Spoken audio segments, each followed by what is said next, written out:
कविताच किचनचा कांदा लसूण मसाला किंवा इतर मटण मसाला खूप सगळे मसाले तुम्हाला घर बसल्या ऑर्डर करता येतात। त्यासाठी तुम्हाला 7020162100 या नंबरवर कॉन्टॅक्ट करून हे मसाले घेता येणार आहे। परंतु त्याचबरोबर जर तुम्हाला मालवणी नॉनव्हेजच्या खूप साऱ्या वेगवेगळ्या रेसिपीज आवडत असतील आणि तुम्ही जर त्या घरी बनवत असाल आणि तुम्हाला जर हा मसाला माझ्या चॅनलवर ऑनलाईन घेणं शक्य नसेल तर तुम्ही हा मसाला घरच्या घरी देखील बनवू शकता। त्यासाठी अगदी ग्रॅममध्ये प्रत्येक साहित्य प्रमाण मोजून दाखवून डिटेलमध्ये आपण रेसिपी पाहणार आहोत। त्यामुळे व्हिडिओ स्किप न करता शेवटपर्यंत पहा आणि वर्षभर 365 रेसिपी शिकण्यासाठी आत्ता चॅनलला सबस्क्राईब करा। हाय हॅलो नमस्कार, मी कविता, तुमच्या आवडत्या कविताच किचनमध्ये सर्वांचं खूप खूप मनापासून स्वागत करते। आज आपण मालवणी मसाला बनवण्यासाठी प्रत्येक जिन्नस ही दक्षिण भारतीयमधून आणलेली जिन्नस आहे। कारण आपला मसाला भिजण्यासाठी सर्व मसाले तिकडून आणले जातात। परंतु तुम्हाला जर शक्यच नसेल तर तुम्ही हा मसाला घरच्या घरी देखील कसा बनवू शकता, त्यासाठी आपण हे सर्व साहित्य प्रमाण अगदी डिटेलमध्ये मोजून तुम्हाला हा मसाला घरी करण्यासाठीचे काही टिप्स सांगणार।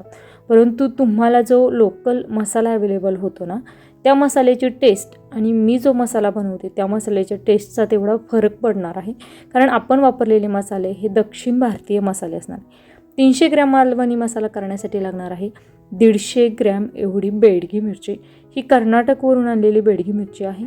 छान अशी परफेक्ट रंग असलेली केमिकल फ्री ही बेडगी मिरची आहे। त्यामुळे तुम्हाला जर सर्वच मसाले कविताच किचनचे घ्यायचे असतील तर त्याविषयीची डिटेल माहिती डिस्क्रिप्शन बॉक्समध्ये दिलेली आहे। त्याचबरोबर त्यासाठी तुम्हाला एक नंबर देखील दिलेला आहे, त्या नंबरवर कॉन्टॅक्ट करून तुम्ही हे मसाले घरबसल्या ऑर्डर करू शकता। 150 ग्रॅम एवढी आपण बेडगी मिरची घेतली, तर 25 ग्रॅम एवढी आपण ही शंकेश्वरी मिरची घेतली।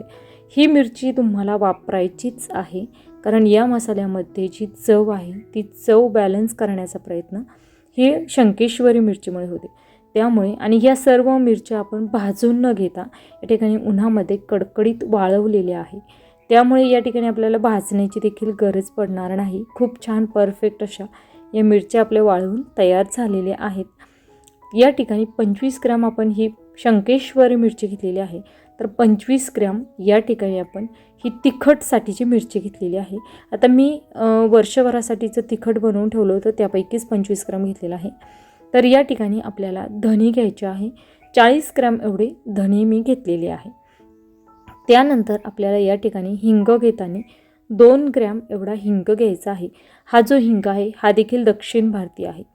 7 ग्रॅम या ठिकाणी हिरवी विलायची, 8 ग्रॅम या ठिकाणी जिरं घेतलेला आहे।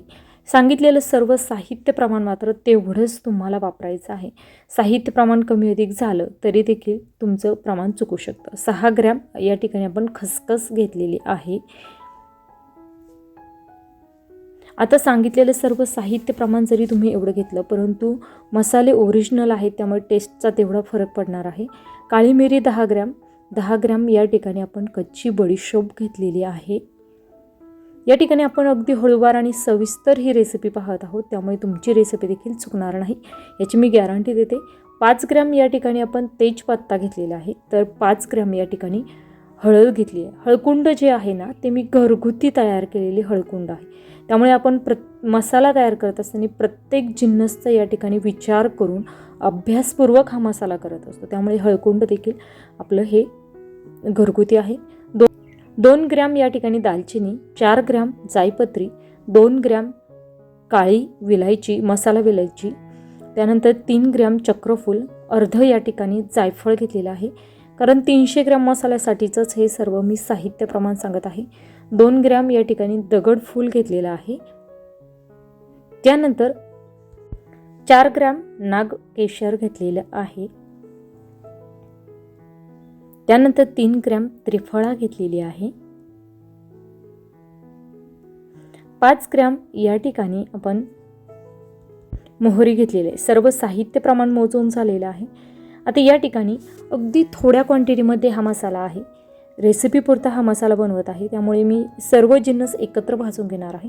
फक्त हळकुंड, त्याचबरोबर या ठिकाणी दालचिनी आणि आपण हिंग तो सेपरेट तळून घेणार आहोत आणि बाकीचे सर्व जिन्नस या ठिकाणी आपण एकत्र भाजून घेणार आहोत।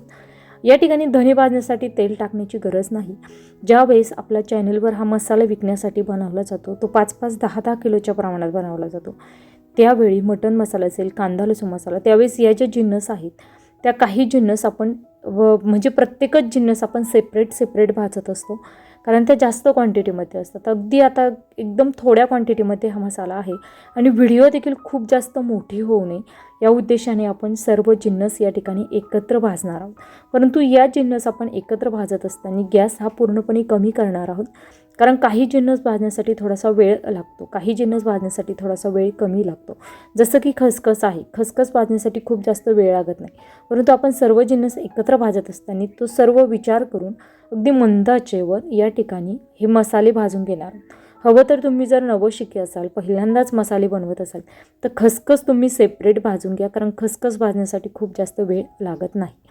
जिरे खसखस तुम्ही सेपरेट भाजून घेतली, मोहरी तरीही चालणार आहे आणि बाकीचे खडे मसाले एकत्र भाजून घेतले तरीही चालेल. पण खूप कमी क्वांटिटीमध्ये हा मसाला मी आज बनवत आहे, त्यामुळे या सर्व जिन्नस मी एकत्रच भाजून घेणार.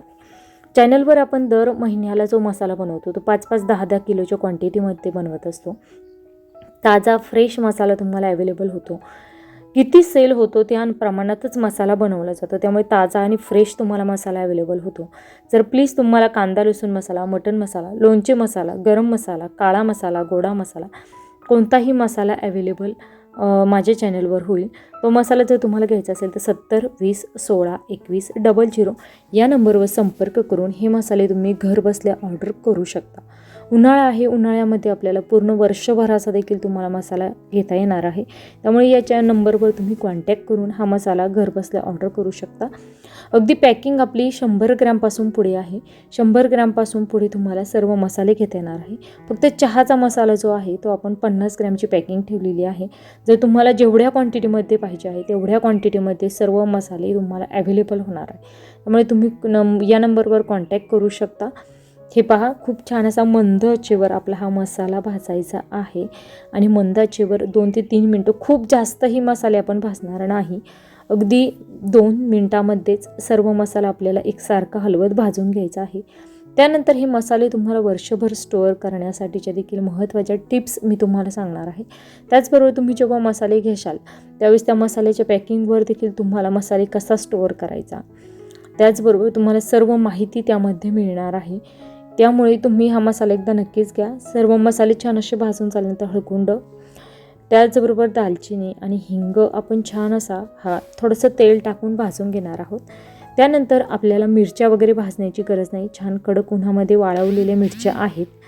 त्याचबरोबर या ठिकाणी धने देखील आपण काहीही न टाकता आपण ते वेगळेच असे भाजवणार आहोत. त्याचबरोबर तुम्ही हे मसाले सर्व भाजून घेतल्यानंतर तुम्हाला छान थंड करून घ्यायचे आहे. परफेक्ट असे पूर्णपणे थंड झाल्याशिवाय ते दळून आणायचे नाही. त्याचबरोबर दळून घेताना आपण ते व्यवस्थित कशा पद्धतीने दळून घ्यायचे ते मी तुम्हाला सांगते. या ठिकाणी ही जी मिरची पावडर आहे ती अशा पद्धतीची मिरची जी होती ती मिरची छान या ठिकाणी मिक्सरला दळून ती पावडर मी करून घेतलेली आहे.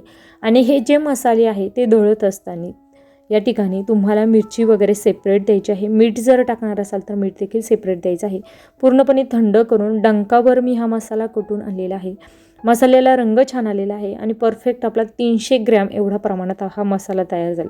आता एवढ्या कमी क्वांटिटीमध्ये मसाला शक्यतो डंकावर कुटून देखील देत नाही, परंतु आपला कांदा लसूण मसाला हा 5 किलोच्या प्रमाणामध्ये कुटून आणण्यासाठी द्यायचा होता, त्यामुळे त्या मसाल्यासोबत हा 300 ग्रॅम मसाला देखील त्यांनी दळून दिलेला आहे. त्यामुळे शक्यतो कांडपोर दळून देताना 1 किलोच्या दरम्यान एवढा दळून देतात, परंतु जर माझा जास्त क्वांटिटीमध्ये मसाला कुटण्यासाठी होता त्यामुळे 300 ग्रॅम मसाला देखील त्यांनी त्यासोबत हा सेपरेट कुटून दिलेला आहे. त्यामुळे अगदी छान परफेक्ट असा डंकावर कुटलेला पारंपरिक शुद्धता राखून हा आपला मसाला या ठिकाणी बनवून तयार झालेला आहे. तुम्हाला ही मालवणी मसाल्याची रेसिपी कशी वाटली ते मला कमेंट करून नक्की सांगा. आणि मालवणी चिकनची रेसिपी देखील या व्हिडिओच्या शेवटी मी देणार आहे, तिथून तुम्ही ती पाहू शकता. काळा मसाल्याची रेसिपी देखील लवकरात लवकर आपण पाहणारच आहोत. त्याचबरोबर व्हिडिओ आवडल्यास लाईक, शेअर आणि सबस्क्राईब करा, कमेंट करा. त्याचबरोबर अगदी तुम्हाला उद्या दुपारी 12 वाजता कोणती रेसिपी माझ्या चॅनलवर पाहायला आवडेल हे देखील मला कमेंट करून नक्कीच सांगा. वेळात वेळ काढून माझी रेसिपी शेवटपर्यंत पाहिल्याबद्दल धन्यवाद. पुन्हा भेटूया उद्याच्या भागामध्ये, उद्या दुपारी 12 वाजता अशाच नवीन एखाद्या छानशा नवीन रेसिपीसोबत. तोपर्यंत धन्यवाद. रंग छान आलेला आहे आणि या मसाल्याचा स्वाद, सुगंध जो छान अगदी घरभर तळवल, परफेक्ट मालवणी मसाला आपला तयार झालेला आहे. हा मसाला तुम्ही मालवणी ज्या फिशच्या रेसिपी असतील, नॉनव्हेजच्या ज्या रेसिपी असतात त्या सर्वांसाठी तुम्ही हा मालवणी मसाला वापरू शकता. त्याचबरोबर मालवणी चिकनसाठीचा हा खास मसाला आहे. तुम्हाला हा मसाला कुटून आणल्यानंतर पूर्णपणे छान असा थंड करून घ्यायचा. त्यानंतर काचेच्या स्वच्छ कोरड्या काचेच्या बरणीमध्ये हा स्टोअर करायचा आणि वापरण्यासाठी थोडासा बाजूला ठेवायचा, म्हणजे हा मसाला वर्षभर छान असा राहतो.